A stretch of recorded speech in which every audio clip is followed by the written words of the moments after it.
Welcome back. To Shadow Stream, you've pulled off the main road tonight, somewhere quiet, where the fog rolls heavy and the headlights don't reach too far. Tonight's stories take us to the bridges. The long, narrow crossings where truckers swear the air changes. And the road remembers who's crossed it before. You'll hear about runs that never should have happened after midnight. Engines that stall on empty spans. Voices that break through static when no one's on the other. And these aren't the kind of stories you'll find in headlines or documentaries. They're the kind whispered over coffee at 3 a.m. when a driver's too tired to lie and too haunted to sleep. But I should warn you, this collection is different. Because once you listen, you might start noticing things too. Small sounds under bridges. Headlights that blink where no road exists. Most people pass through here, listen, and leave without subscribing. But if you're still here, maybe you belong on these roads with us. Now tell me, what time is it where you are right now? And where are you watching from? Drop it in the comments below. I want to know who's out there, awake with me. You might want to leave a light on. Here are tonight's encounters.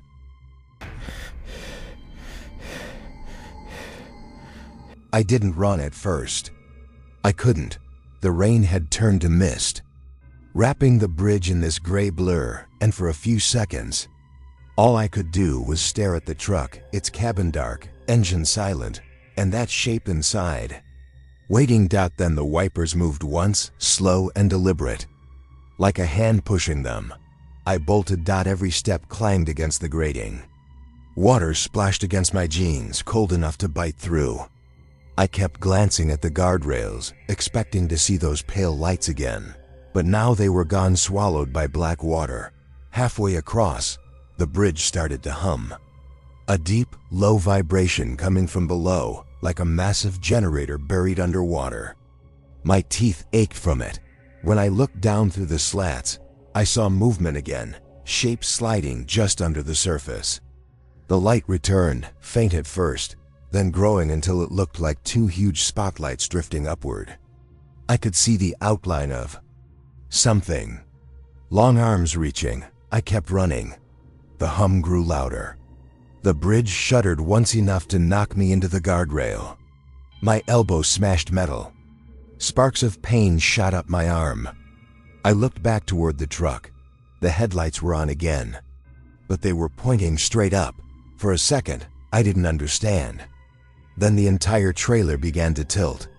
The steel cables groaned, and I realized the rear tires were no longer touching the road. Something was lifting it from below. My brain refused to process it. I turned and sprinted, the sound of twisting metal following me like thunder. By the time I reached the far end, I couldn't hear the rain anymore, only that deep, endless roaring of water and tearing steel. I collapsed near the emergency call box, gasping for air. My hands were trembling so violently, I could barely press the button. No answer. Just static, then faint through the wind. A voice whispered right beside my ear, "You saw them." I spun around. No one was there. Just the empty stretch of road, headlights fading into mist. When I looked back toward the bridge, my truck was gone. No debris, no lights, no sound.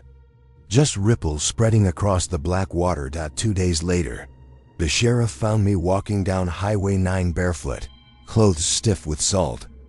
I couldn't explain how I'd crossed 12 miles on foot. I tried telling him what I saw, but his expression told me he'd heard it before. He said Bayview Crossing had been closed for years. The river had swallowed half of it after the flood of 2001. I told him that was impossible, that I'd driven across it. He didn't argue, just looked out toward the river and said, "They always come back when the lights show." Now it's been 3 weeks. I haven't slept more than an hour at a time. Every night around 2 a.m., I hear it, the hum. My trailer's gone, but the sound still finds me. Sometimes I'll wake up and the floorboards in my apartment will vibrate, faint but steady, like an engine idling underwater. Last night, I walked to the window. Down on the street, in the reflection of a rain puddle, I saw two pale lights drifting slowly side by side. exactly the way they did under that bridge. And when I blinked, there was a handprint on the glass, still wet.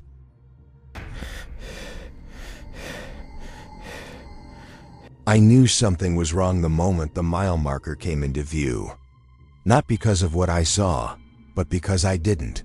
The little green sign was supposed to glow in the high beams as I came around the bend. Bright white numbers against the paint. That night it looked black. Just a silhouette of metal in the rain. I'd been driving I-84 since midnight, hauling a half-load of insulation toward Boise. It was one of those nights where the darkness feels heavier than usual. No moon. No reflection, only your own headlights slicing through the fog. The cab smelled like burnt coffee and wet rubber. I'd cracked the window because the windshield kept fogging up, and the air outside was cold enough to sting my face. Around mile marker 223, my radio caught a burst of static. Then a voice. "You see the marker yet?" I grabbed the mic. "Say again?" Nothing. Just a hiss. I figured it was a nearby rig playing with the CB. Guys love to mess with night drivers out here. Fake calls, ghost stories, that kind of thing. I told myself not to feed it. But I turned the volume up anyway. The rain hit harder. Wipers squealed. And there it was, the marker, standing alone on the shoulder. The post looked bent, like something had hit it and pulled back, for reasons I still can't explain. I slowed down. The tires hissed against the asphalt as I passed. The beam of my headlights caught a shape lying just beyond the sign. Not big enough to be a deer, but not small either. It didn't move. I thought maybe it was a blown-out tire, some junk that fell off a trailer. Then the radio popped again. "Don't stop." The voice was low, distorted, but it sounded close. Almost like it came from inside the cab. I froze, one hand hovering over the mic. "Who is this?" No answer. I looked back at the road, and whatever I'd seen by the marker was gone. Just an empty patch of shoulder and wet grass whipping in the wind. I tried to laugh it off, but the air in the cab had changed, heavier, tighter. My chest felt wrapped in something cold. I rolled the window up and cranked the heat, but I couldn't shake the feeling that someone else was in there with me. That the next 10 miles were quiet. Too quiet. Even the rain started to thin until I could hear the hum of the engine like a living thing breathing behind the dash. Every few minutes, I checked the mirrors, expecting to see headlights. Nothing but the red glow of my own taillights bouncing off mist.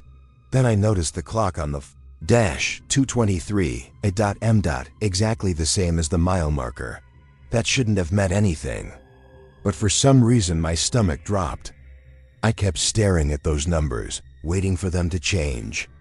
When they finally did, 2:24 a.m., I exhaled like I'd been holding my breath the entire time. The CB crackled again. "You didn't honk." This time the voice was clearer.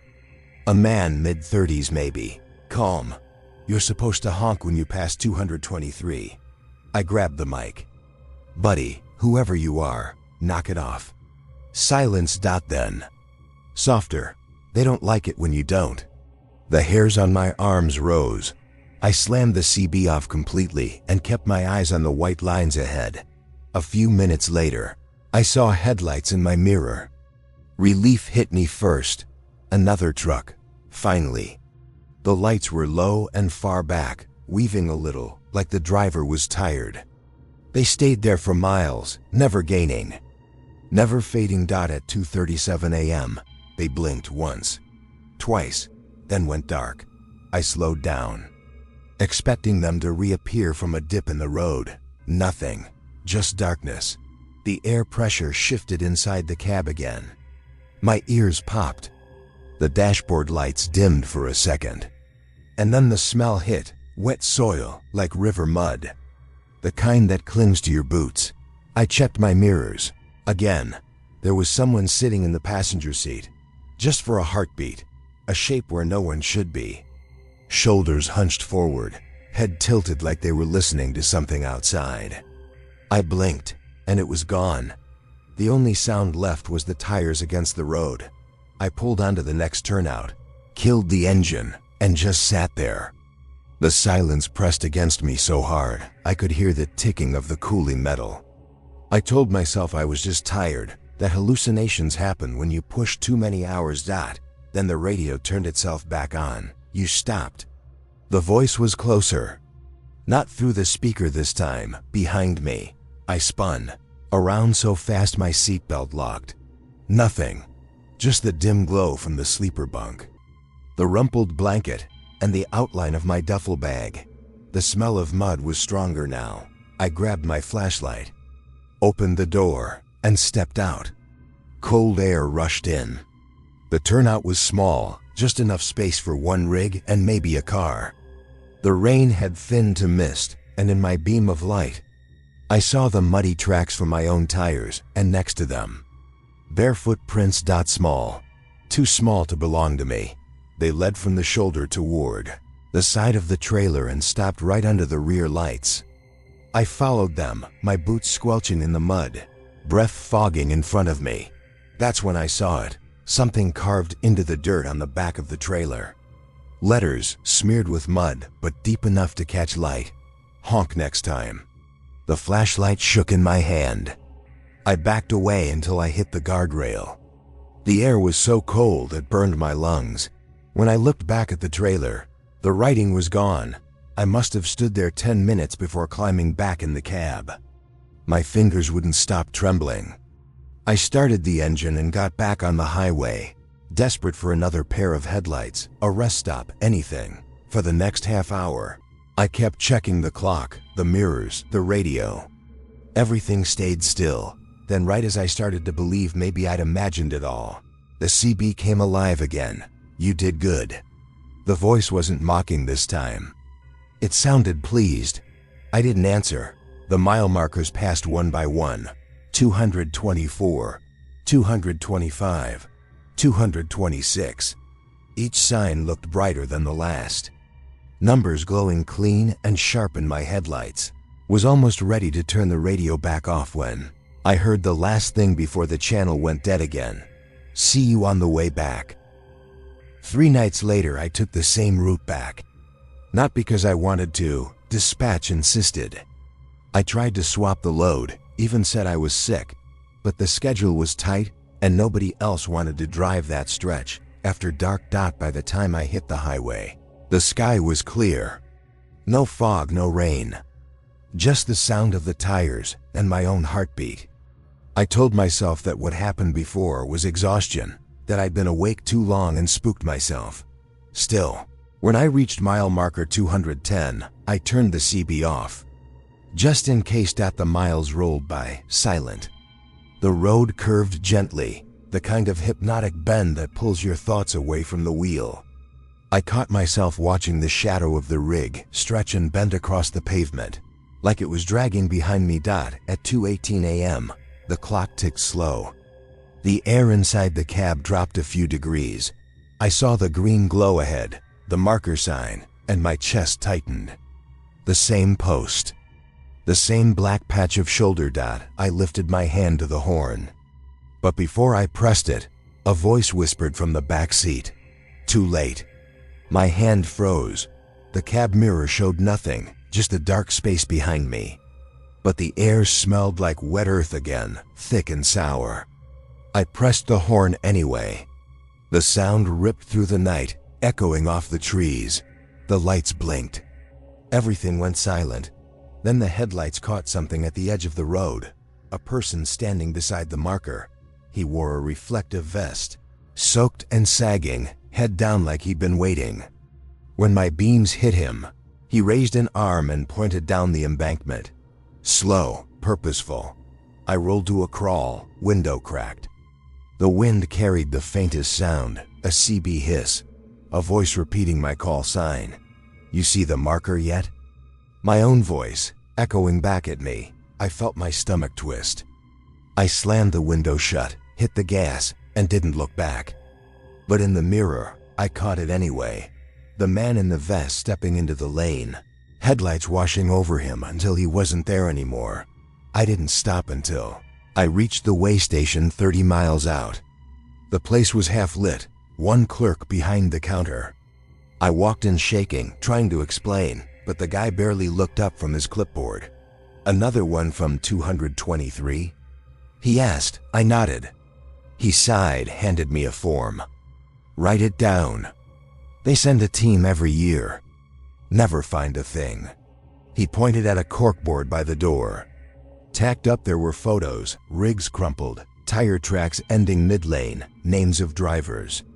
At the top, written in marker, "Honk TWICE always." I haven't gone near that stretch since. But sometimes when I'm driving other routes, the CB flickers on by itself.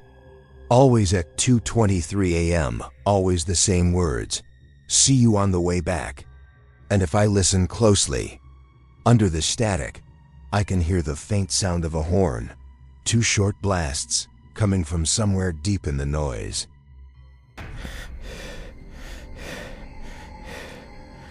The first time I saw her, I thought she was just another night shift worker.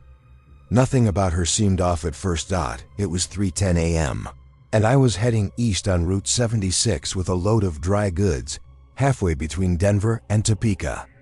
The road was empty, not another pair of headlights for miles. I was dead tired, eyes burning from the glow of the dash lights, half running on gas station coffee dot. Then I saw the booth. There wasn't supposed to be one there. The last toll on this stretch had been automated for years, the kind where you just drive through and your plate gets scanned. But this one looked old. A single lane stop with a faded canopy, a yellow light flickering overhead. I slowed out of habit. The rain had just started, thin and steady. Misting the windshield dot inside the booth sat a girl, maybe mid-20s. Long black hair pulled back into a ponytail, reflective vest zipped halfway. She looked bored, chin propped on one hand. The booth light made her skin look pale, almost gray. When I rolled to a stop, she didn't say anything, just looked at me with this faint, polite smile. I lowered the window.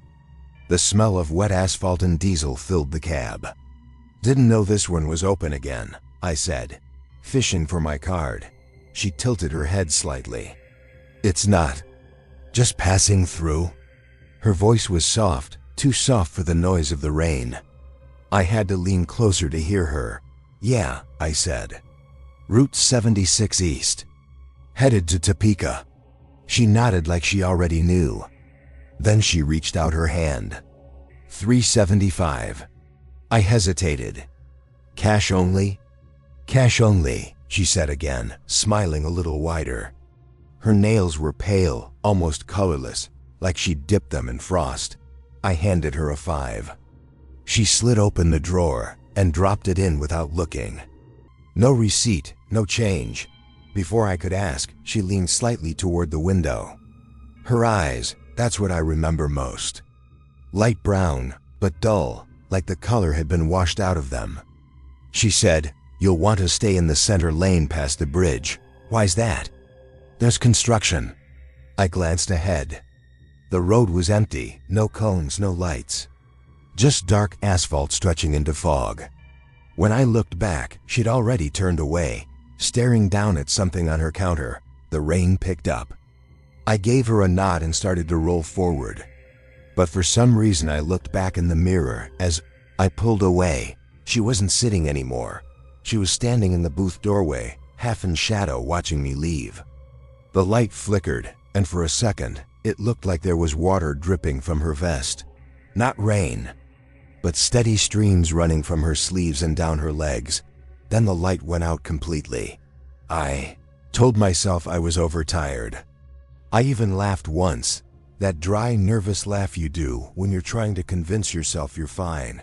5 miles later, I realized the road didn't match the GPS anymore. The screen showed a straight line, but the pavement ahead bent sharply toward a narrow bridge I didn't remember ever crossing. No signs, no reflectors, just guardrails that looked eaten away by rust. The rain blurred everything, but I swore I saw movement on the bridge, like someone crossing slowly, dragging something behind them. I eased my foot off the gas. The truck rolled forward at a crawl. When I hit the bridge, the tires hissed over the slick surface. I kept glancing at the mirrors, half expecting to see the toll booth light behind me. Nothing but darkness. Halfway across, I saw it again, a glow under the water, faint and white, like headlights buried deep below the surface. I gripped the wheel tighter. My throat felt dry. Then, in the side mirror, a face flashed dot just for a moment. Pale skin, wet hair plastered across one eye. The same faint smile from the booth. I jerked the wheel so hard the trailer skidded. The whole rig swayed before I corrected, heart pounding.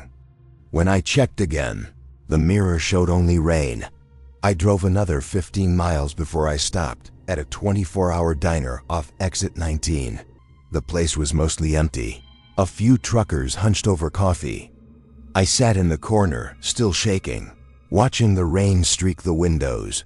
When the waitress came over, I asked without thinking, "You ever see a toll booth back on Route 76? Around mile 118? She frowned. "There's no booth out there, honey. Closest one's been shut down since '09. I nodded slowly. "Yeah, thought so." She poured my coffee, and when I looked down, the receipt on the counter wasn't from the diner. It was crumpled, faded, and wet, smeared in blue ink that spelled $3.75. My hands went cold. I turned it over. On the back, someone had written in shaky letters, "Center lane past the bridge." I didn't sleep that morning. Parked in the back lot of a truck stop, engine idling, I just kept staring at the wet piece of paper. Every few minutes I'd check the window, half expecting to see someone standing outside around 7 a.m. When the rain stopped and light finally broke through the clouds, I went to throw the paper away. But the second I touched it, I realized it wasn't wet anymore. Thought it was dry, warm, and it smelled faintly like exhaust and river water. A week later, dispatch sent me west again, same highway, same route number. I didn't argue, but the whole drive I kept telling myself I wouldn't look for her. I lied. By the time I hit mile 118, the sky was black again, rain starting to spit.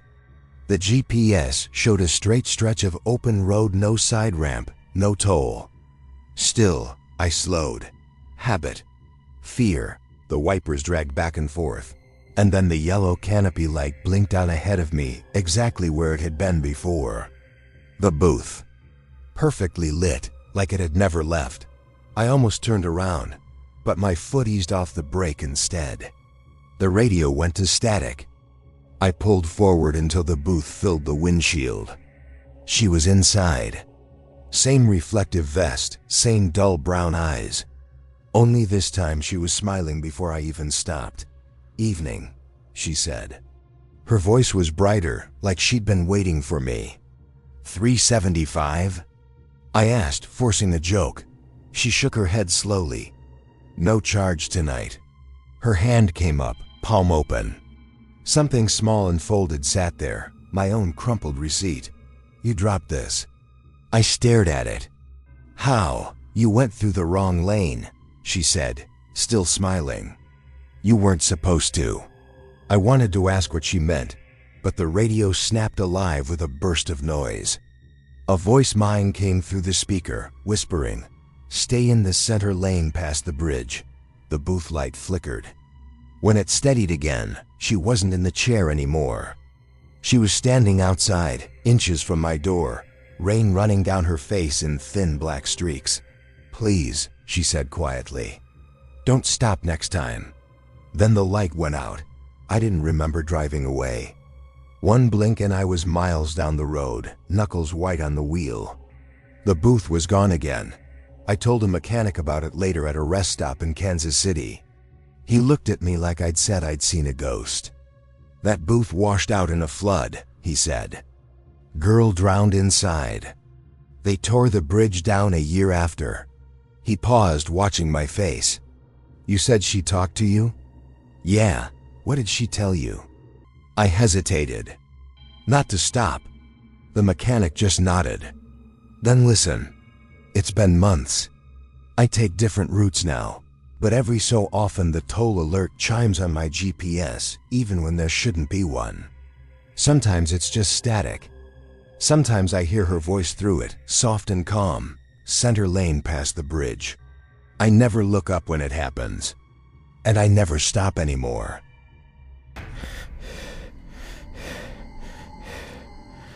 I don't run night convoys anymore. Not after what happened on the Silver Line Bridge. Back then I was still new to long hauls 26. Green, chasing miles for the bonus. The company paired me with 2 veteran drivers, Vince and Carver, to haul refrigerated freight from Portland down to Reno. We were scheduled to cross Silver Line around 2 a.m., single file. A standard 3-rig convoy. The bridge was notorious. 2 miles of narrow steel running above the San Andreas Inlet. Locals said fog rolled in so thick you could lose the taillights of the truck in front of you in 10 seconds flat. That night, I was third in line. We hit the mouth of the bridge right as the weather turned. The radio chatter we'd kept for hours, music, bad jokes, just stopped. No one said a word once the tires met the steel grating. The fog rose from the water like smoke. My headlights showed maybe 20 feet ahead, the red glow of Vince's trailer floating in the mist. Carver's lights were a faint orange blur beyond him. Convoy 7-9 checking in. Vince's voice finally cracked through the CB. Everybody still breathing? Carver's voice came next, calm as always. Copy, slow and steady. Don't drift. I keyed the mic. Still on your 6. The sound that answered wasn't static. It was one deep low, almost like a breath pressed against the mic. Then silence. Carver, you copy that? I asked. Nothing. Vince single quotes S-rig kept rolling. The red lights swayed ahead of me, fading and reappearing with every bend. The temperature inside my cab dropped so fast the windshield fogged from the inside. I cracked the window for air. The cold hit like a punch. It carried the smell of salt and rust-wet metal. Carver, answer up, Vince said, voice tightening. Still nothing. Then, through the mist, I saw Carver's taillights flicker once and vanish. No skid marks. No sound. Just gone, Vince cursed, downshifting. Where'd he go? I scanned the sides of the bridge, nothing but fog and black water below. I don't see him, I said, throat dry. You think he? Don't say it. We slowed to a crawl, both rigs idling in the middle of the bridge. The steel beneath us vibrated faintly, like something heavy was moving below. Vince's brake lights flashed twice, his signal for stop now. Kill your lights, he said over the CB. I hesitated. What? Why? Just do it. I switched them off. Instantly the world disappeared. The cab filled with darkness so complete I couldn't tell where the windshield ended.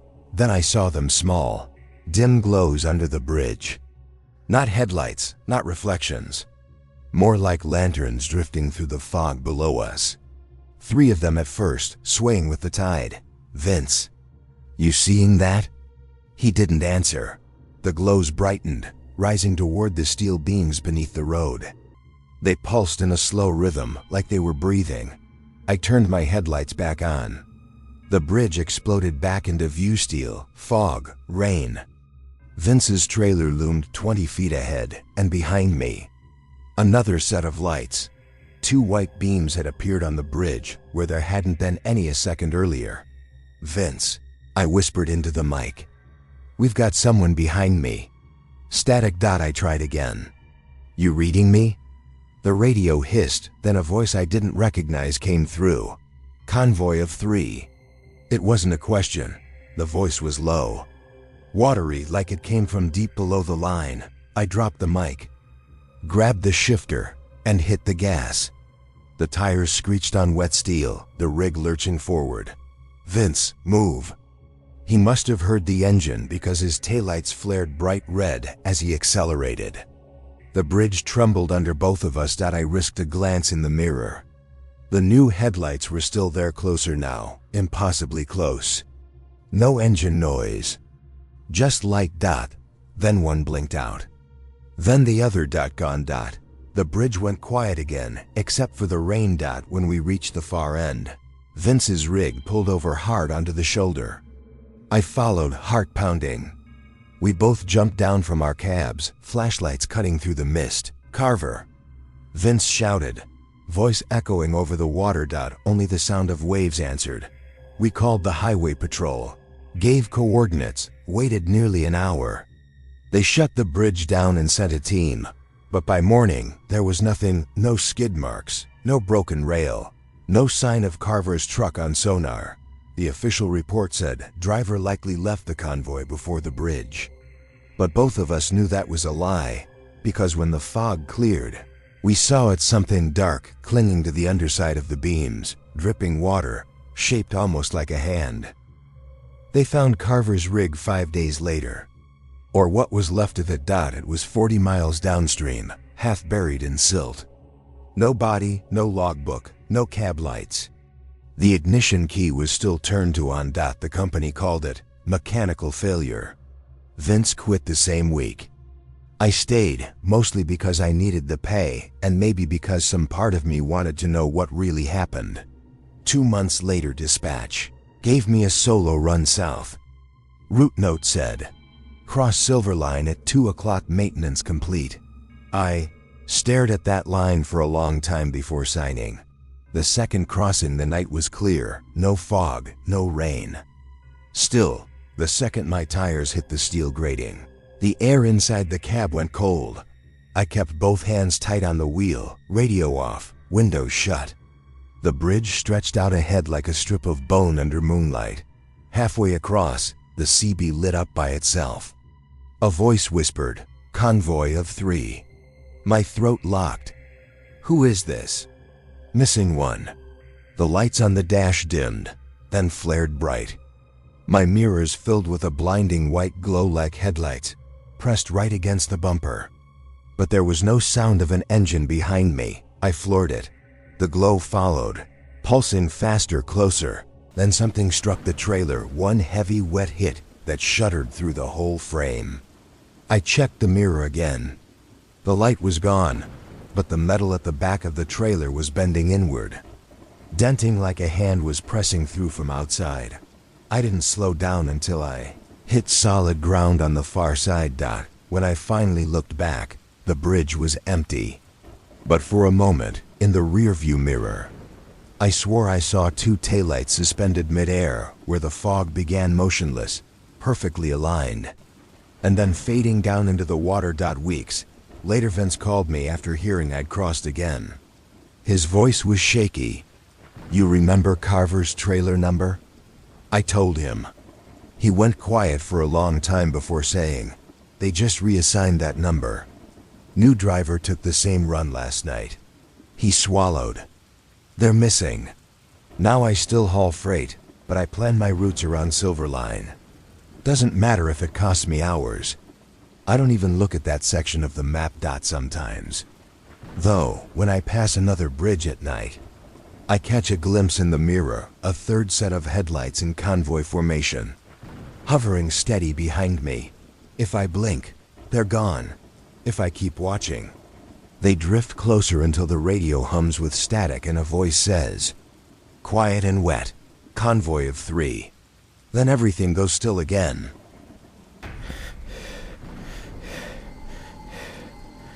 I've been driving trucks for 15 years, and I thought I'd seen every strange thing the road could throw at me: drunk drivers, landslides, tornado sirens in the distance.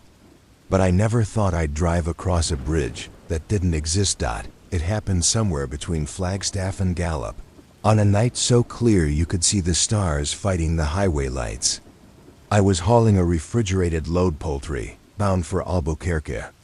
It was around 2:45 a.m., and I'd been on the road too long, eyes starting to blur. That dizzy kind of tired where the hum of the tires starts to sound like whispering. I should have pulled over. I didn't. I remember the road turning into a 2-lane stretch bordered by nothing but scrubland and black rock. My GPS said next rest stop, 62 miles. Then the map on the screen blinked. Just once. When it came back, The road ahead showed a detour, a new gray line I didn't recognize. It wasn't there earlier. The voice navigation said, "In 1 mile, turn right onto County Bridge Route 9, I frowned. I'd taken this same route dozens of times. There was no County Bridge Route 9. There wasn't even a river near here, but the voice repeated it. Turn right in 1 mile. I thought maybe there was a software update. Maybe the map data was finally catching up with new construction. That's what I told myself. Sure enough, a green reflective sign appeared on the shoulder. County Bridge RTE 9 gives. I slowed down. The asphalt turned to a narrower road lined with old guardrails, their paint peeling, covered in sand. The night air outside smelled metallic, like rain that hadn't fallen yet. A minute later, I saw the bridge dot. It was longer than it should have been. Steel truss design, old style, with floodlights that flickered weakly across its frame. It didn't match the newer concrete structures I knew around here.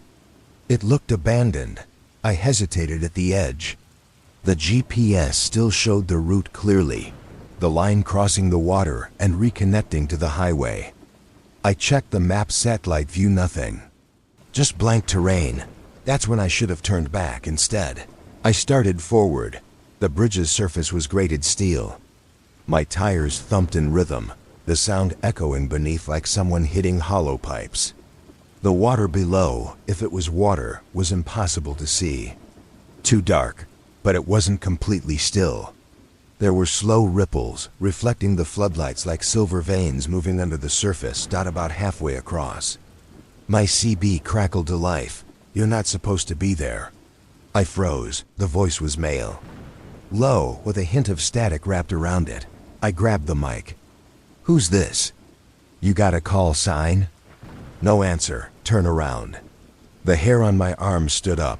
"Identify yourself," I said, louder this time. "You with highway patrol?" Nothing, just breathing. Long, slow, and too close to the mic. I dropped the radio and pressed the gas. The truck groaned forward. My hands were slick with sweat. That's when the lights ahead started going out. First one floodlight blinked off. Then another. Then another, in perfect sequence, moving toward me like dominoes. The bridge in front of me dissolved into shadow, one section at a time. I slammed the accelerator. The trailer rattled behind me, cold air hissing through the vents.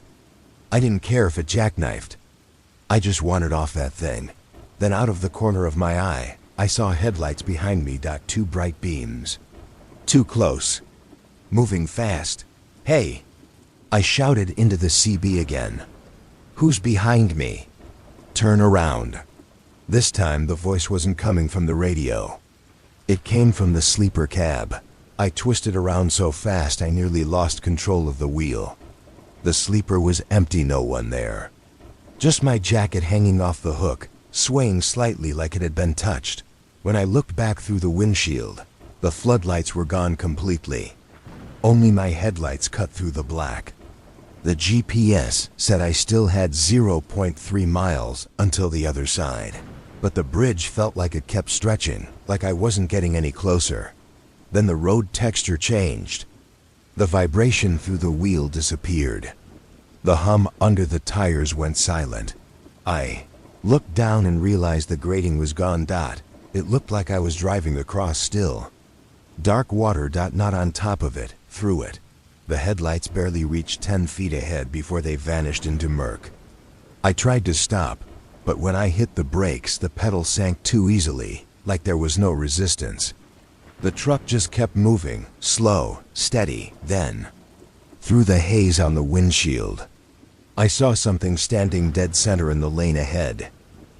A figure. It looked like a man wearing reflective gear like a road worker, but the vest was soaked, hanging heavy. His head was tilted at an angle that made my stomach twist. I leaned on the horn. No reaction. The figure raised its arm slowly and pointed behind me. When I looked in the mirror, there were 3 trucks behind me. Convoy dash style. Headlights perfectly aligned.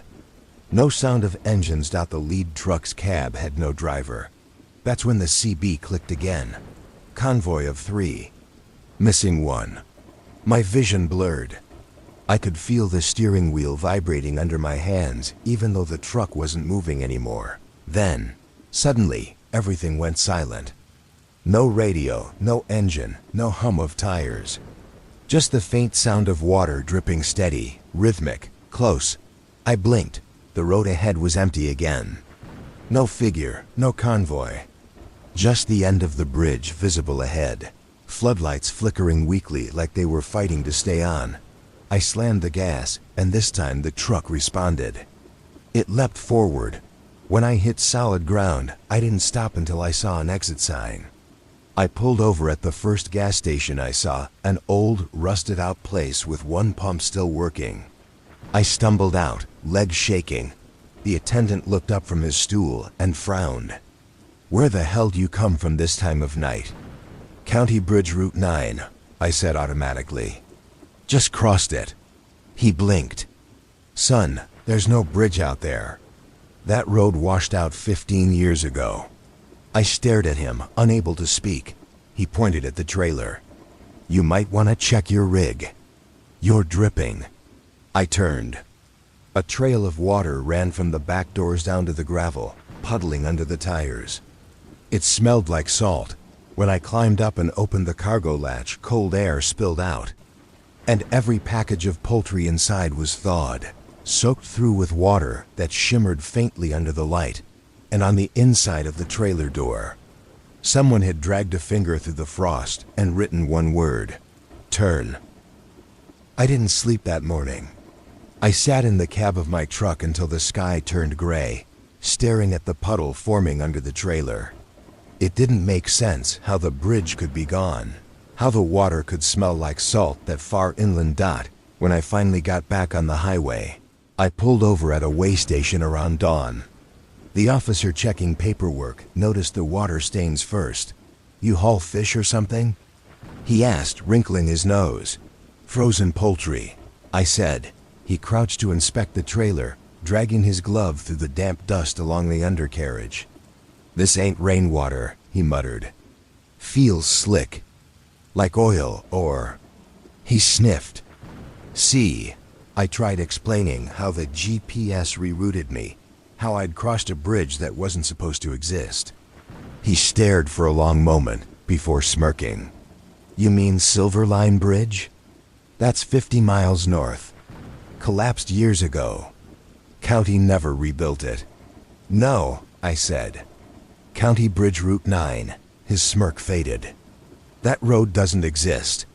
I opened my GPS to show him, but the map was normal again. No detour, no gray line. Just empty desert. He handed me back the clipboard and said quietly, "Maybe take a break, driver.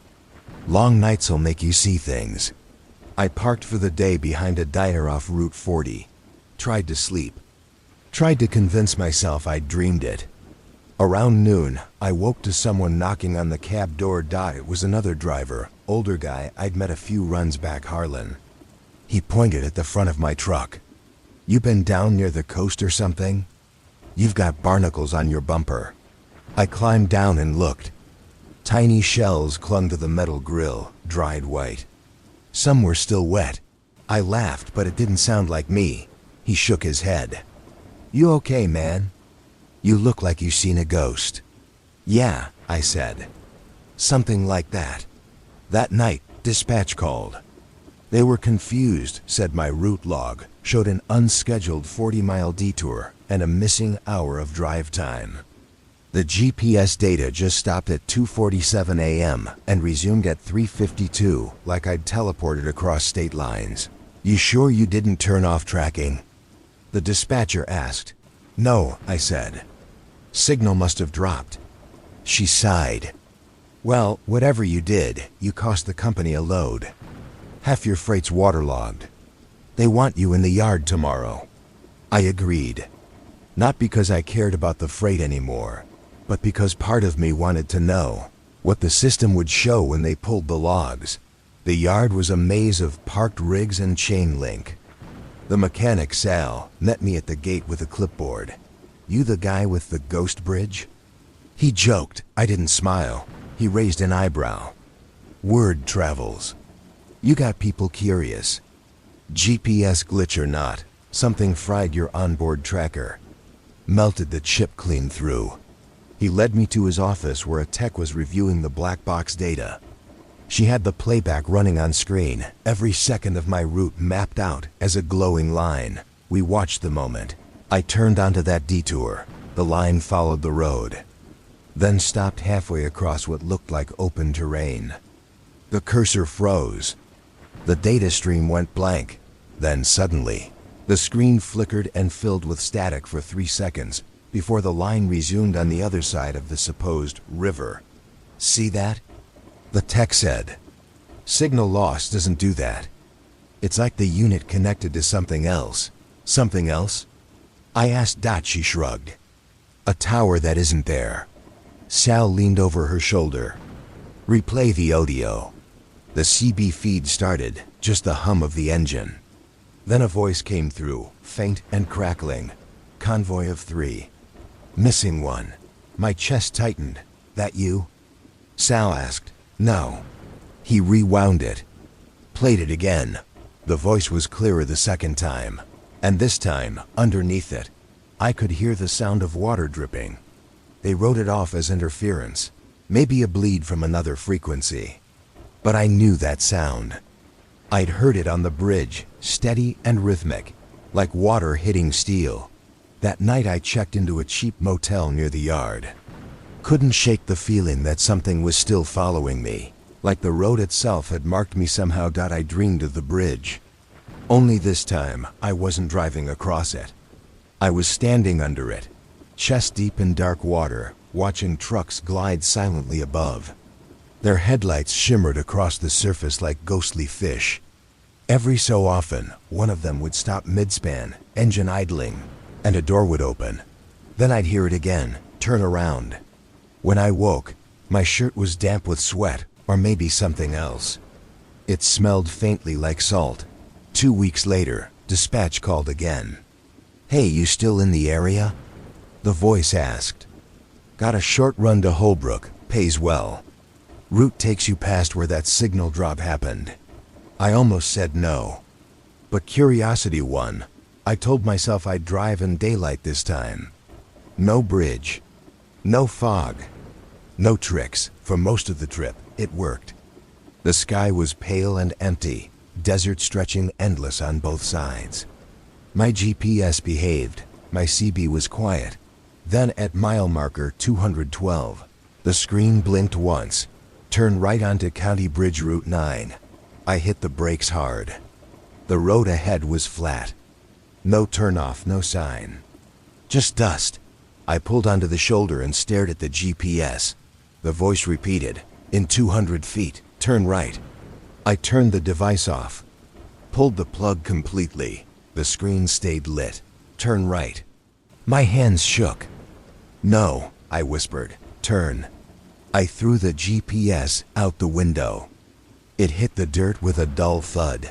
That's when I heard the creak, metal, bending slowly, like the sound a suspension bridge makes when a heavy load moves across it. Except there was no bridge. Nothing but open desert and heat waves. The sound grew louder. Beneath it, a low hum like an engine idling underwater. I climbed out of the cab, feet crunching gravel. The air was still. Then I saw it, just past the scrub. Where the mirage shimmered above the sand, a faint line of steel appeared. Faded trusses, flickering like they were caught between two worlds. The bridge. It wasn't fully there, only the top half visible, the rest fading into heat and dust. And in the middle of it stood a truck. My truck. Same model, same color, even the same rust spot on the door. The headlights were on, but the cab was empty. I couldn't move. My pulse hammered so loud I felt it in my teeth. The air shifted cold, heavy. I heard the whisper again, close, almost beside me. Convoy of 3. I turned toward the sound, but no one was there. Only a wet handprint glistening on the driver's door of my rig. I stumbled backward, tripped on the gravel, scrambled into the cab, and gunned the engine. The mirror caught one last image before I sped off the faint outline of that bridge, shimmering behind me, then collapsing back into dust. I filed the report with dispatch. They said the route data was clean this time, no anomalies. But the mechanic who serviced my truck afterward found water pooled under the floor mats. He said it wasn't coolant. It was salt water. He asked where I'd been. I didn't answer. It's been 6 months. I don't drive at night anymore. My GPS stays off. But sometimes when I'm dead tired and the road hum starts to rise, I catch that faint detour line reappearing on the map, gray and flickering, like a shadow burned into the screen. And if I listen close enough, past the noise of the tires and the wind through the vents, I can still hear it. Turn right onto County Bridge Route 9. Sometimes I whisper back, just to hear my own voice, no. And then, quieter still, like it's breathing through the static. Not this time.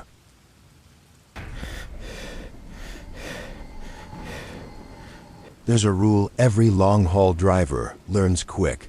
If you hear your own voice come through channel 19, kill the radio. I didn't know that rule back then. It was early spring, sometime after midnight. Somewhere in Wyoming, the kind of night where fog moves like slow smoke and the road feels endless.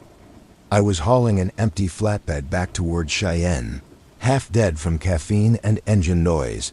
Channel 19 was quiet most of the night, just bursts of chatter from other rigs miles ahead. I kept it on low, more for company than anything. The static, the background hum, it helped keep me sane. Around 1:10 a.m., the chatter died completely. Not even static, just silence. Then right when I reached mile marker 233, the radio clicked. Breaker 19. Anybody copy? The voice was rough, older, out of breath. I grabbed the mic. Yeah, copy that. You all right out there? Is this eastbound? Affirmative, I said. You stuck somewhere? No reply. Breaker, go ahead. I said again. Nothing. Just faint static like breathing behind the hiss. I figured it was a skip signal. Maybe someone far off bouncing through interference. But 10 minutes later, the same voice came through again, clearer this time. Turn your lights off. I froze. Say again? Turn them off. He's behind you. The hair on my neck rose like static itself. I checked the mirror's empty highway, no headlights for miles. You got a name, Breaker? I asked, forcing calm. You see something on the road? Silence. Then, in that same breathy voice, you're on the wrong frequency. The CB light flickered. The static deepened, low and wet, like someone whispering underwater. I switched channels 20, 21, 22, but the noise followed. Each click brought that same faint hum beneath the static, like the signal was bleeding through from somewhere else. All right, enough, I muttered, turning the radio off completely. Except it didn't turn off. The display dimmed. But the speaker still hissed softly, a whisper of sound even with the power dial at 0. Then my own voice came through. You're on the wrong frequency. I nearly drove off the shoulder. I yanked the cord from the back of the unit. The hiss stopped for about 10 seconds. Then it came back through the truck speakers this time, feeding through the cab like a heartbeat. Don't stop. My throat went dry. Who the hell is this? No answer. Just faint laughter, not cruel, not loud. Tired. I didn't stop until the next way station, 30 miles ahead. Place was dark, closed for the night. I parked beside the scale and killed the engine. The silence afterward was thick enough to choke on. Then, faintly, the radio clicked back on. Copy eastbound flatbed. Mile 233. The voice wasn't mine this time. It was different, higher, nervous, another driver. Anybody else hear that guy on 19? Another voice replied, yeah, he's been calling for hours.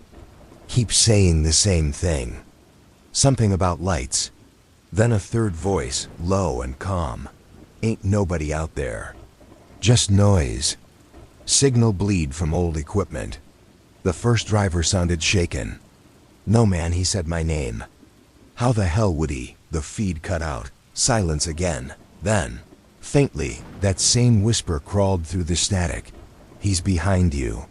I shut everything off. Even the dash lights. Sat there in the dark with only my breathing and the tick of cooling metal. I told myself it was electrical bleed. Cross-channel interference, stress, anything. Then I heard it. Not through the radio this time, outside. Footsteps. Slow. Careful, crunching gravel along the side of the truck. I reached for the flashlight. Kept it low. The sound stopped near the trailer tires. I waited. Listened. Then. Knock, knock. 2 sharp taps on the driver door. I flinched so hard the flashlight slipped from my hand.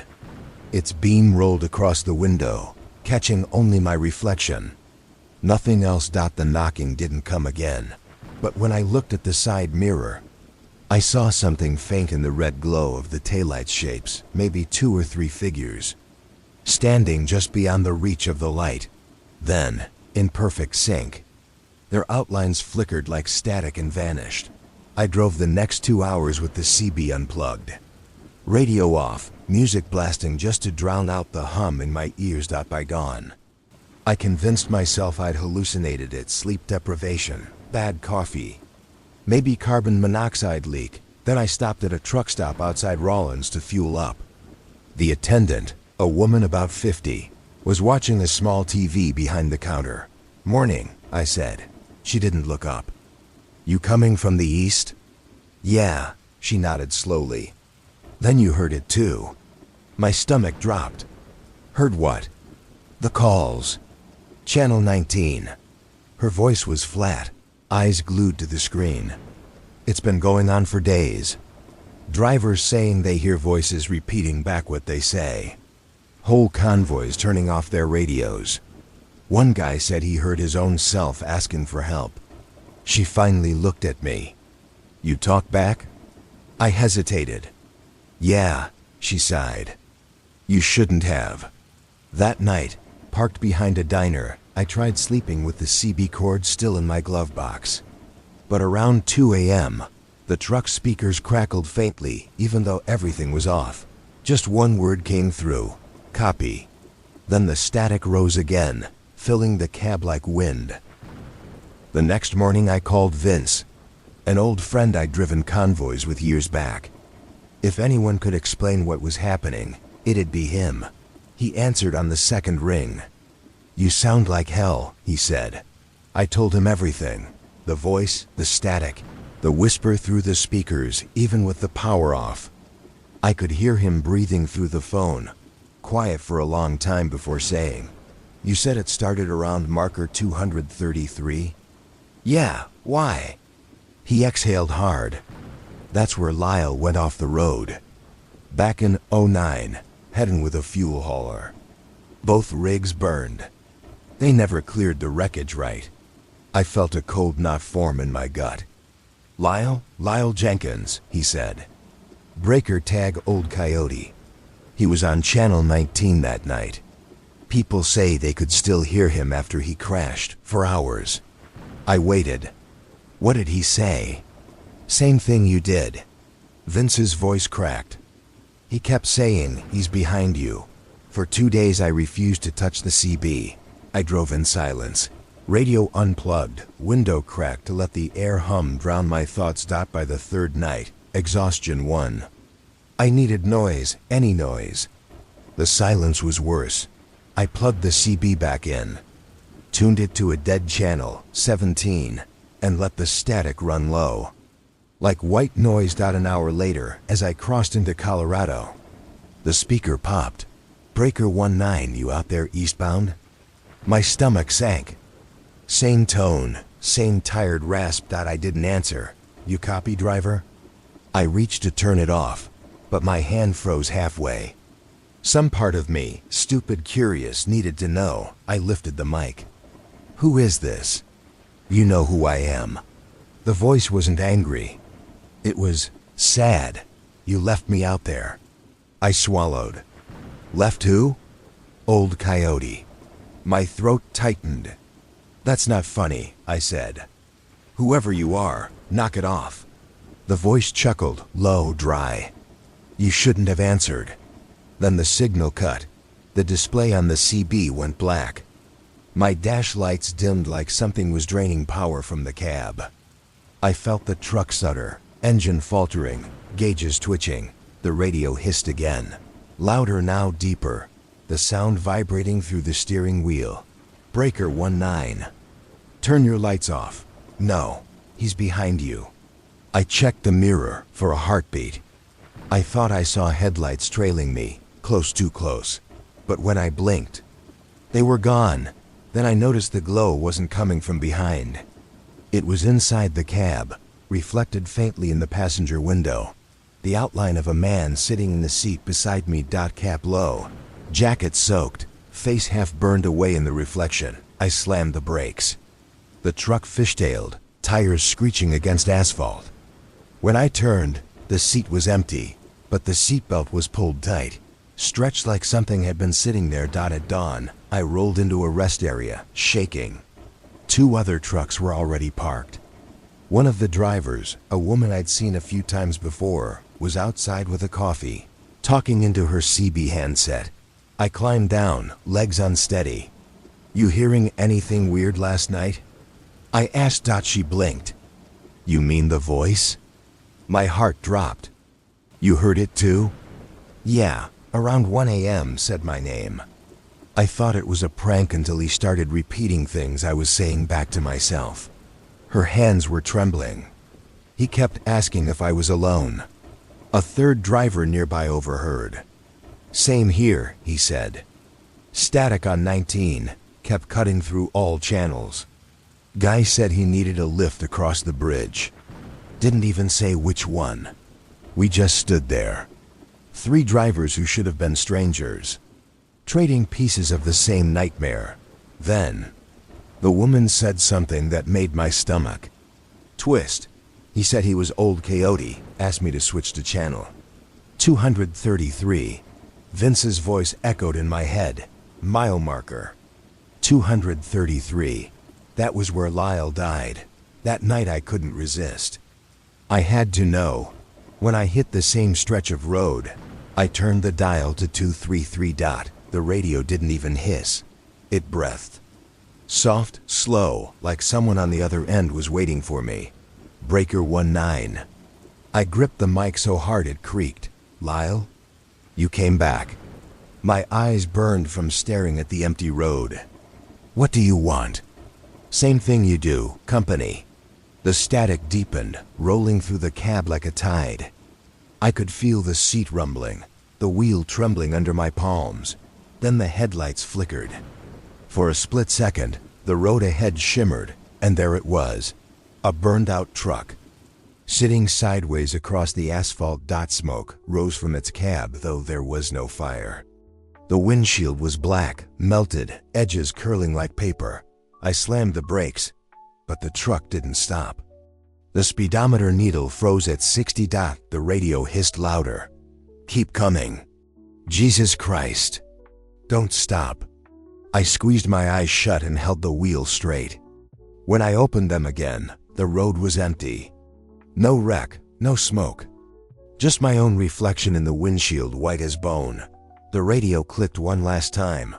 Convoy of 3. Then silence. I made it to Cheyenne by sunrise.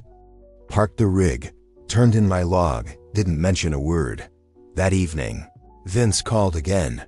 "You won't believe this," he said. "Another driver went off the same stretch last night. No impact marks, no tire tracks. Just gone." He paused. "Dispatch says his name was C. Donnelly. You know him?" I did. He was one of the drivers from the rest area. The one who said he heard the voice ask for a lift. That was 2 years ago. I don't haul nights anymore. I keep my CB unplugged, though sometimes I swear I still hear faint static leaking through the speakers when I cross into Wyoming. Few weeks back I was filling out paperwork at a truck stop. Pen in my mouth, half distracted by the noise of other rigs idling outside. Then the PA system crackled. Just once, breaker 19. Anybody copy? Every driver in the diner went still. I looked at the wall-mounted radio. It wasn't even tuned to a frequency. The voice came again, softer. He's behind you. I turned around, nothing there. Just the reflection of the lot lights in the window. But when I stepped outside, every parked truck had its headlights flickering in the same rhythm, like they were breathing. Sometimes, late at night, when I can't sleep, I'll tune the old handheld CB I keep in the garage just to make sure the line's dead. Usually it is, but once in a while, if I wait long enough, I'll hear it. Faint, distant, buried in static. My own voice. Turn your lights off. And always, after a few seconds, that tired, broken whisper I can't mistake for anyone else. Breaker 19. Copy eastbound? Then silence again. Just the road, humming somewhere out there in the dark.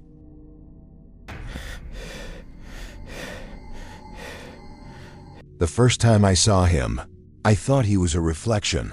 I was crossing the Dead River Bridge just before midnight. Long, narrow 2 lanes, no shoulder.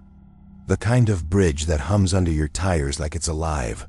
Fog hung low over the water, thick and white, swirling in the truck's headlights. My wipers squeaked, the radio murmured static, and somewhere underneath the engine noise, I thought I heard something like a whistle, faint, human. Steady. Then I saw him, a man standing halfway across the bridge, right by the railing. Pale raincoat, hands at his sides, no lights, no vehicle. Just standing. I didn't even have time to honk. The bridge was too narrow to stop, so I rolled past him, eyes glued to the mirrors. But when my trailer cleared the midpoint and I looked back, he was gone. No footprints. No shadow, no movement in the fog. Just that same faint whistle echoing through the night. At the next truck stop, I couldn't shake it. The coffee tasted burnt, my hands trembled, and the sound of the electric sign buzzing overhead made my teeth ache. The waitress asked if I was okay. Yeah, I lied. Just tired. She smiled, poured me another cup. Bridge'll do that. You came through Dead River?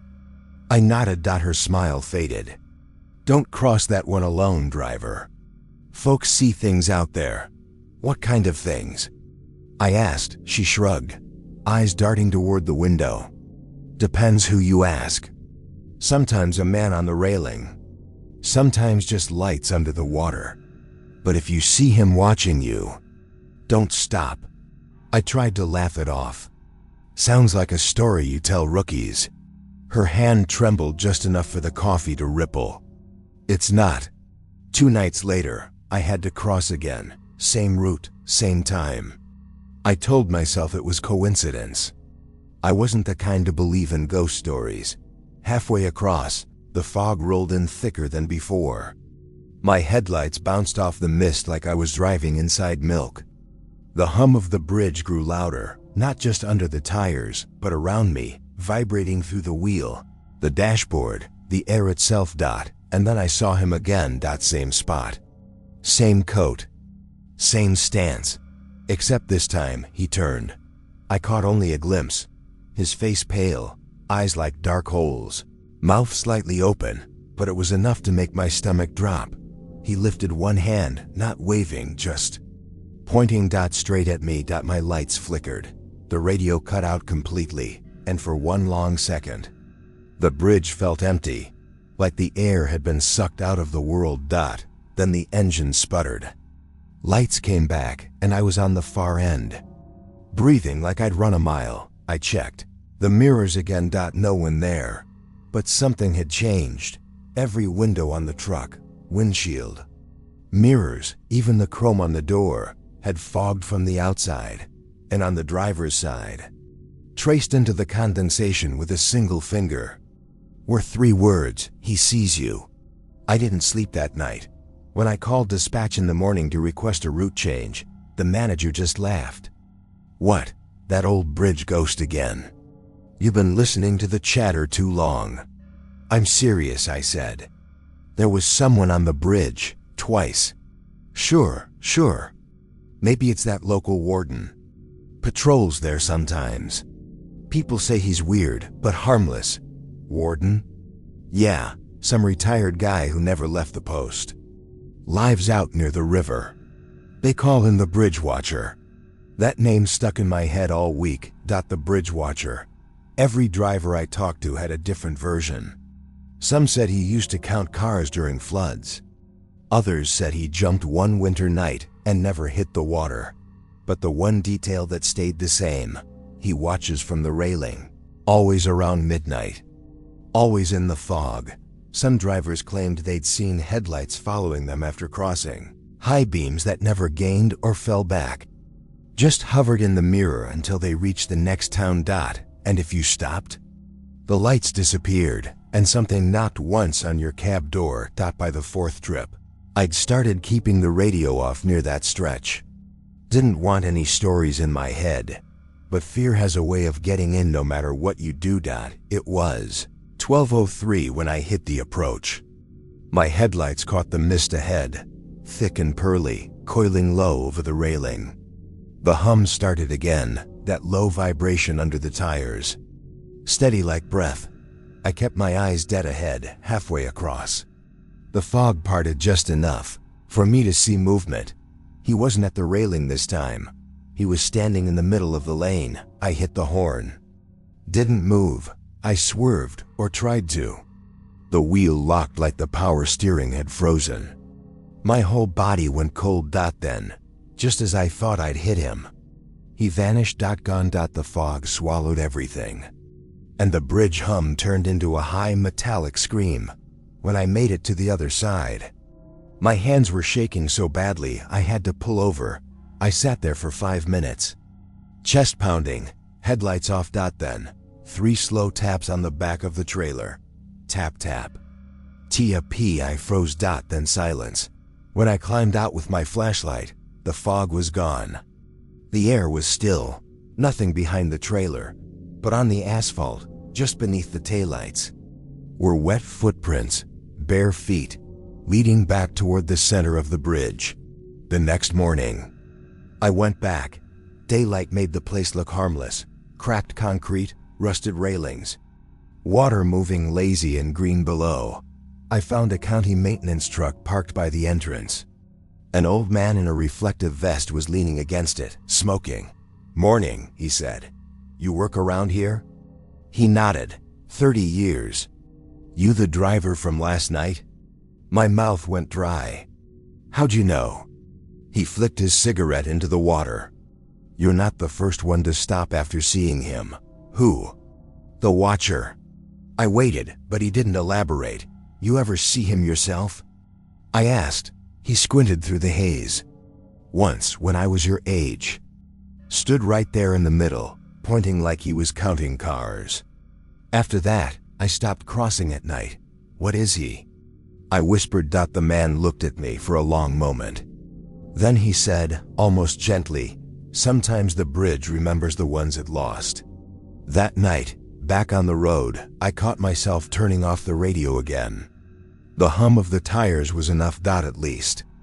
Until I realized there was another sound faint, just beneath the noise of the engine. A whistle. Same tune as before, except this time it was coming from the passenger seat. I turned my head slowly, heart hammering, and saw condensation spreading across the inside of the window, fresh, like breath fogging the glass. Then a single wet finger dragged down the pane from top to bottom, leaving a long, crooked line. I didn't tell anyone about the whistle, not dispatch, not the other drivers, not even Vince, who'd been through his own share of weird highway nights, because deep down, I already knew what he'd say. "You're tired. You're seeing patterns where there ain't any." And maybe he'd be right. If the fog hadn't started following me. The next run was a straight haul to Salt Lake, easy, quiet, mostly daylight. I didn't plan to hit Dead River Bridge at night, but delays happen. A wreck outside Rawlins put me 3 hours behind. By the time I reached the county line, the sun was gone and the air was wet, thick with mist again. The same tune whistled low through my vent, that slow, Three-note melody that always meant he was near. I rolled the window up tight. This time, I tried something different. I slowed before the bridge, stopped at the warning sign, and left the truck idling. I wanted to see if the fog reacted, if it was just coincidence or something worse. For a few seconds, nothing. Then, the headlights dimmed. The radio hissed on by itself, cycling through dead channels until it landed on 19. Breaker 19. A pause. "You there, eastbound?" My throat locked up. That voice wasn't mine, but it knew me. "Keep it steady, Jack. Don't stop this time." No one had called me by my first name on the radio in months. I didn't answer. I just shifted into gear, eyes locked on the bridge ahead. Halfway across, my high beams caught something in the fog. Movement. Just off the right side. The watcher wasn't standing this time. He was crouched by the railing, one hand gripping the metal, head tilted toward me. And as I passed, he smiled. Not a friendly smile. Not even human. His lips stretched too far, eyes too dark. The smile didn't reach his face, it felt carved there. The moment I cleared the bridge, my CB screeched with feedback, a burst so loud I nearly swerved. Then, buried under the static, "I see you too." I stopped at a rest area 15 miles later. I could still feel that stare in my rearview mirror. My hands shook as I poured coffee from the thermos. That's when I saw the mud. Fresh prints on my floor mat, bare feet again. Wet, smearing dark river silt into the rubber. I stared at them for a long time, tracing the direction. They weren't coming from the door. They started in the passenger seat. Two other drivers were parked at the rest area that night. One named Mason, another young guy I didn't know. I asked if either of them had come through Dead River. "Hell no," Mason said. "You'd have to pay me double for that route." "Why?" He took a drag from his cigarette, eyes unfocused. "Last time I crossed, I saw a truck on the bridge ahead of me. Same make as mine, same company markings. But it wasn't on my log. No other driver out that night. Then it stopped dead in the fog, lights off. I passed it, and when I looked in the mirror," he swallowed. "There was nothing there. Just taillights floating in midair." The younger guy laughed nervously. "So you're saying the bridge makes copies of trucks now?" Mason didn't answer. He just flicked his cigarette away and muttered, "Bridge don't copy nothing. It remembers." The next evening, I called that maintenance worker again, the one who'd told me the bridge remembers, the ones it lost. He picked up on the third ring. "You again? I need to know what happened out there. People keep saying that bridge remembers things. What does that mean?" He was quiet for a long time.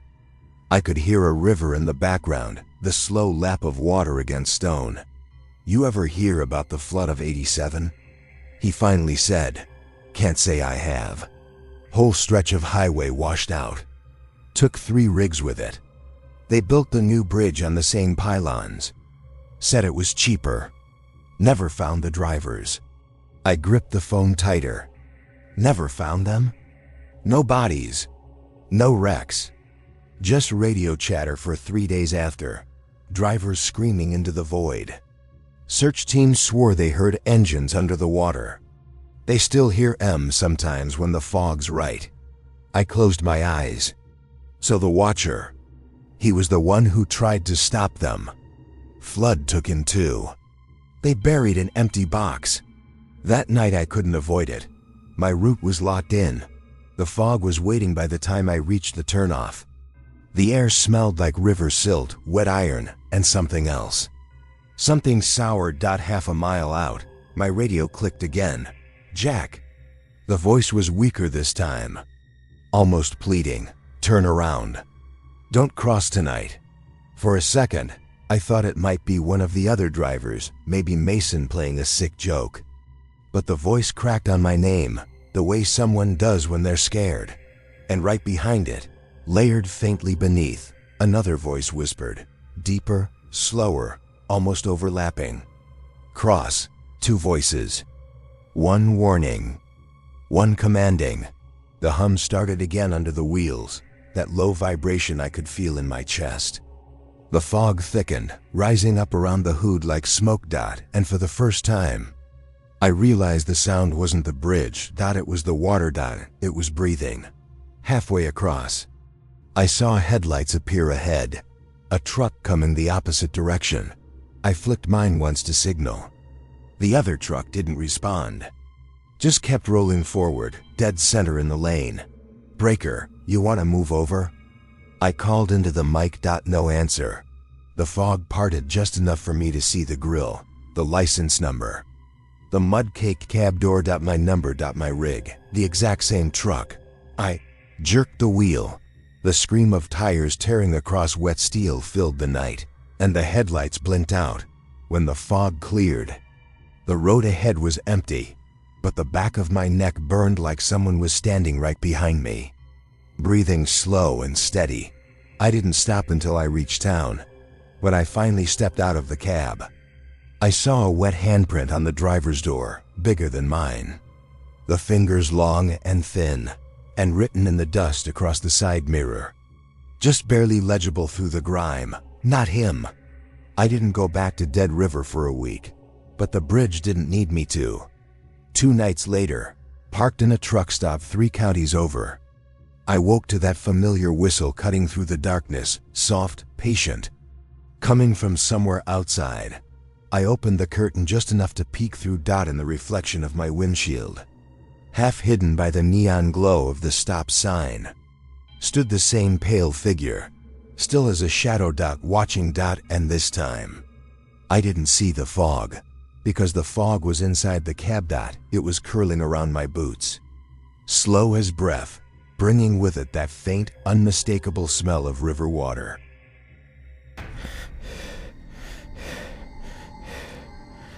I barely remember what happened after that night at the truck stop. I must have driven for hours without knowing it, the kind of exhausted autopilot that eats whole chunks of time. When I finally stopped, I was 50 miles past my intended drop, parked at some forgotten pull-off facing the river. The air was heavy with mist again. That smell, wet iron, algae, and engine oil, drifted in with the fog. It clung to my clothes like something alive. I climbed out to stretch my legs and nearly stepped on it. A road flare, burned down to a stub. Still warm. Someone had been there moments ago. Across the guardrail, down near the rocks, I caught the glint of glass, the curved shape of a headlight buried in the mud. Almost fossilized in the bank. I stumbled down the slope, boots sinking into the wet soil. The closer I got, the stronger that smell grew, until it hit me like rot. It was a truck cab. Half submerged. Old, maybe 80s red paint flaking off, glass shattered, vines growing through the grill. But there was something off about it. The trailer was still chained tight, like it had never broken loose. I leaned closer to check the license. Couldn't read the last digits, but the prefix matched the ones the maintenance man had mentioned. The lost rigs from the '87 flood. And inside, through the cracked windshield, I could see what looked like a hand pressed against the glass. Blackened, swollen, still there. That's when I heard the whistle again, behind me. I turned fast. Flashlight sweeping the rocks, but nothing moved. The whistle stopped. Then from the cab of the wrecked truck, the CB sputtered to life.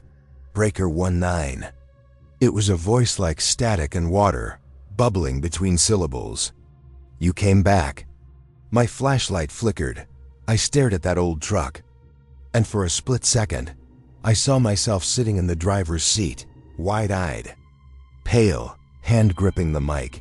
Then the light died, and the cab was empty again, back on the road. I kept hearing that damn CB crackle through the static. Even with my unit off, the sound leaked faintly through the speakers, whispering under the hum of the tires. I stopped answering dispatch. Stopped sleeping much too. Every time I shut my eyes, I'd see headlights sinking slowly into black water. One by one, like stars going out, the following Friday. I caught up with Mason again at a refuel outside Rock Springs.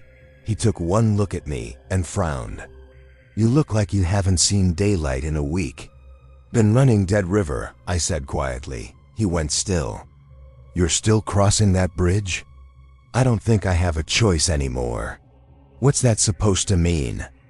I told him everything: the fog, the footprints, the burned truck by the river. When I finished, he didn't laugh, didn't even blink.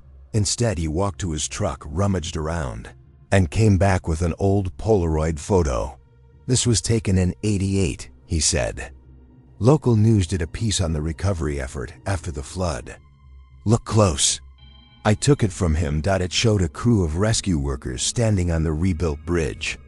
Behind them, near the railing, barely visible through the fog, was a man in a pale raincoat. He wasn't looking at the camera. He was looking straight at me. That night, I parked a few miles from the bridge and decided to end it. I couldn't keep driving circles around the same fear. I needed to know what he wanted. The fog rolled in early, blanketing the world in gray.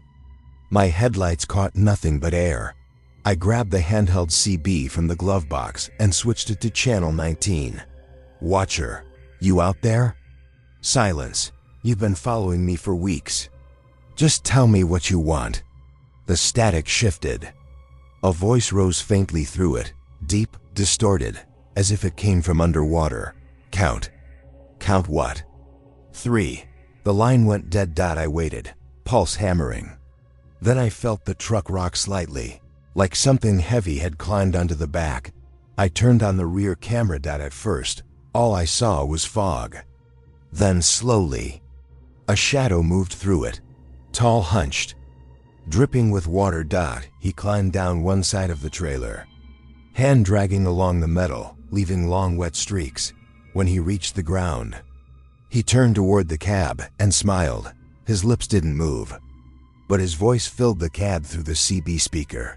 "Count 3, Jack." "1. I whispered. 2. He hissed. I shut my eyes. 3. The fog exploded outward, a wave of white light and sound, and when it cleared, I was back on the bridge. Alone. No truck. No hum. No sound. Just me standing in the middle of the span, barefoot. The cold metal trembling under my feet. The water below glowed faintly, lit by ghostly headlights swirling beneath the surface. And in the distance, rising from that light, I saw them, shapes, dozens of them, trapped just beneath the water, reaching upward. The flood drivers. Their mouths moved soundlessly, but the words were clear in my head. "He's coming." I turned, and there he was, standing on the railing, coat flapping in the wind. The bridge watcher.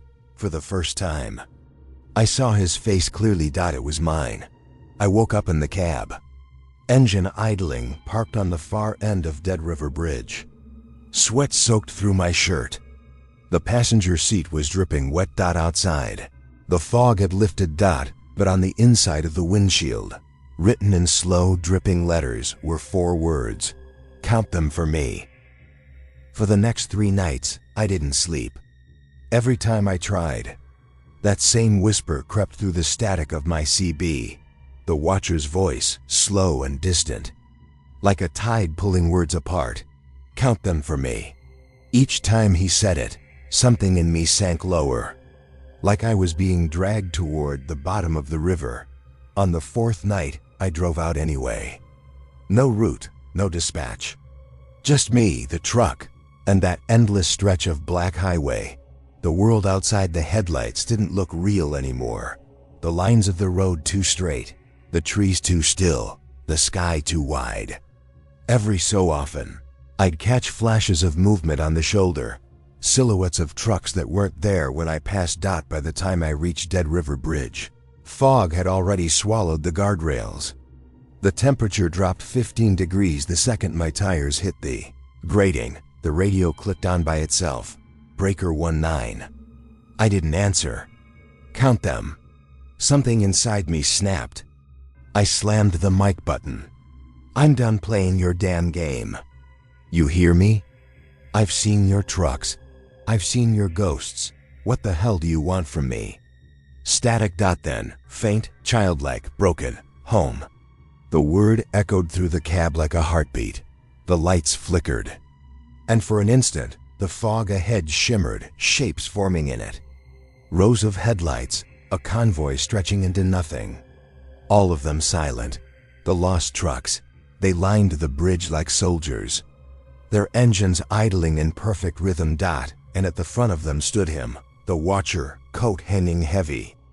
Dripping water that never hit the ground. He raised his hand and pointed straight at me. The CB hissed again. Louder, filled with overlapping voices, men shouting. Crying, calling for help. The air smelled like burnt rubber and diesel. Then, through it all, came one clear voice. Mine. Jack, you're late. We can't leave without you. My breath froze. Because it was me, not just my voice, but the way I talk, the way I breathe when I'm scared. It was the recording from my first night on the bridge. The watcher stepped closer. I could see his face clearly in the headlights now. It wasn't mine anymore. It was everyone's. Every driver who'd gone missing, all blended into one face, flickering like reflections in rippling water. He stopped right beside my window. The glass fogged from the inside, and his voice filled the cab without moving his lips. You watched. Now you count.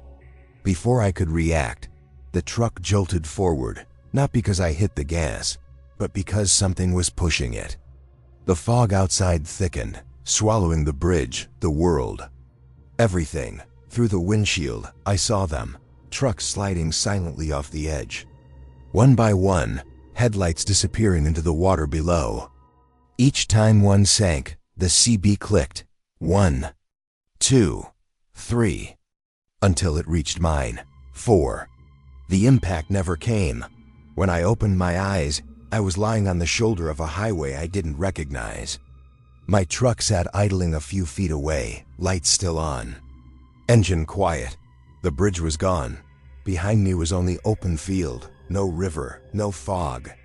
No sound but the hum of the motor. The dashboard clock read 3:03 a.m. I checked my logbook. The last entry was from 2 nights ago. The mileage hadn't changed, but there was a wet footprint on the page and beside it, written in the same smeared hand that marked my windshield. 4.